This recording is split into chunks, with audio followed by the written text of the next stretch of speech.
Chapter 77. A few hours later, Chris slipped down the hallway as quietly as he could, leaving for work. He paused outside Jeremy's door and looked inside. He nodded at the four boys in Jeremy's bed and smiled. Dabney made it through the night. He was glad about that. He had his doubts with Sanford going. He was about to leave when he noticed Dabney was awake and looking at him. He raised his hand and gave him a half wave. Dabney returned it, sitting up. His eyes bored into Chris's, searching for what he saw on the bus Monday. It's still there, he thought. He smiled. Chris returned the smile and sat on the edge of the bed. Dabney offered his hand. Chris took it. Dabney added his other hand, too, and squeezed. I want to say how sorry I am for what happened at the pond. He frowned. I was a total dick, and I deserved to get a beat down from Derek. Chris brought his free hand to Dabney's face. He was bruised beneath his freckled cheeks. He seemed so fragile just then. Chris had never seen Dabney like this.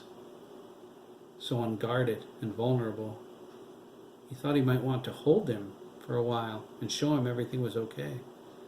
He wanted to tell him he wasn't alone anymore. He didn't realize it, but every one of those thoughts was communicating perfectly through his expression. Dabney held Chris's hand to his face. The gypsy's words came back to him in a flash of realization. There is love in your future, a powerful love like you have never known. Dabney was startled. He suddenly understood exactly what he'd been seeing in Chris's eyes. Oh my God, he thought, holding Chris's gaze. Is this really happening? Chris, Dabney began. Chris pulled him close until their foreheads touched. Dabney closed his eyes.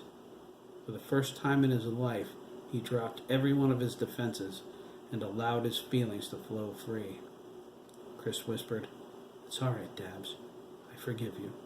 I promise. He reached out and they embraced.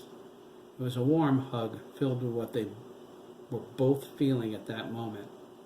It was the first time they consciously realized and acknowledged what was happening. Their feelings were indeed mutual. They drew back, looked at one another, and smiled. Chris was about to say something, but then he looked past Dabney. Dabney turned to see Jeremy, Craig, and Derek staring at them. Chris and Dabney lowered their eyes and smiled. Derek gasped. Seriously? Jeremy elbowed Craig. You saw that, right? Craig nodded and laid back down. True love, he muttered. He closed his eyes. Derek rolled his and threw the covers over his head. I didn't see anything, he cried, his words muffled by the blanket. Jeremy smiled and laid down too. You so saw it. Not listening. Unbelievable, Dabney smirked, shaking his head. He said, My entire life changed today, Chris. I mean, every aspect of it. Chris patted his shoulder. We should talk. Dabney nodded. A lot. We should talk a lot. Are you coming back tonight? Dabney replied, If that's okay. Chris said, It is, I swear. You can stay with me this time if you want. I look forward to it. Chris ruffled his chocolate brown hair and disappeared down the stairs.